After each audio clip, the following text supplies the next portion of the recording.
খালেদা জিয়ার জানাজায় গিয়ে জীবন হারালো এক জুলাই যোদ্ধার বাবা। জানা গেছে, বাংলাদেশ জাতীয়তাবাদী দল বিএনপির চেয়ারপারসন সাবেক প্রধানমন্ত্রী বেগম খালেদা জিয়ার জানাজায় অংশ নিতে এসে মানিক মিয়া অ্যাভিনিউয়ে মৃত্যুবরণ করেন জুলাই যোদ্ধা তাহসিন হোসেন নাহিয়ানের বাবা। খবর পেয়ে বুধবার রাতে বিএনপির ভারপ্রাপ্ত চেয়ারম্যান তারেক রহমানের নির্দেশে ভুক্তভোগীর মোহাম্মদপুর হাউজিং সোসাইটির বাসায় ছুটে যান দলের স্বাস্থ্য বিষয়ক সহ সম্পাদক ও ডক্টরস অ্যাসোসিয়েশন অব বাংলাদেশ ড্যাবের সহসভাপতি ডাক্তার ডাক্তার পারভেজ রেজা কাকন।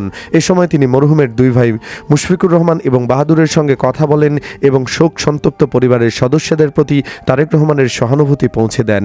ডাক্তার পারভেজ রেজা জানান, বিএনপি চেয়ারপারসন খালেদা জিয়ার জানাজায় অংশ নিতে এসে নীরব হোসেন মারা যান। জানাজায় মানুষের প্রচণ্ড ভিড় ছিল। এ সময় আরও উপস্থিত ছিলেন ড্যাবের সহ সভাপতি ডক্টর এ.কে.এম মাসুদ আক্তার জিতু, সাংগঠনিক সম্পাদক ডক্টর জাভেদ আহমেদ সহ আরও অনেকে। এর আগে সাবেক প্রধানমন্ত্রী বেগম খালেদা জিয়ার জানাজার নামাজে অংশগ্রহণ করতে গিয়ে দৈনিক জনকণ্ঠ পত্রিকার সাবেক প্রশাসনিক কর্মকর্তা মোহাম্মদ নীরব হোসেন মৃত্যুবরণ করেছেন।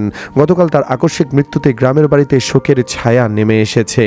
নিহত মোহাম্মদ নীরব হোসেন পটুয়াখালী জেলার বাউফল উপজেলার নাজিরপুর ইউনিয়নের বড় ডালিমা গ্রামের মরহুম মতিউর রহমান মিয়ার সন্তান। 4 ভাই বোনের মধ্যে ছোট ছিলেন নীরব হোসেন।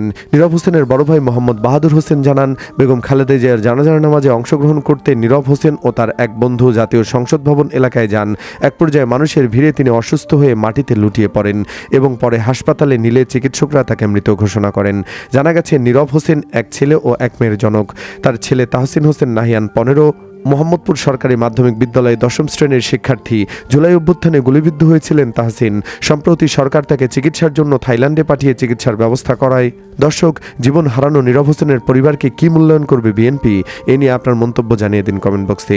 ভিডিওটি ভালো লাগলে লাইক ও শেয়ার করুন, আর আমাদের চ্যানেলে নতুন হলে সাবস্ক্রাইব করে সাথেই থাকুন।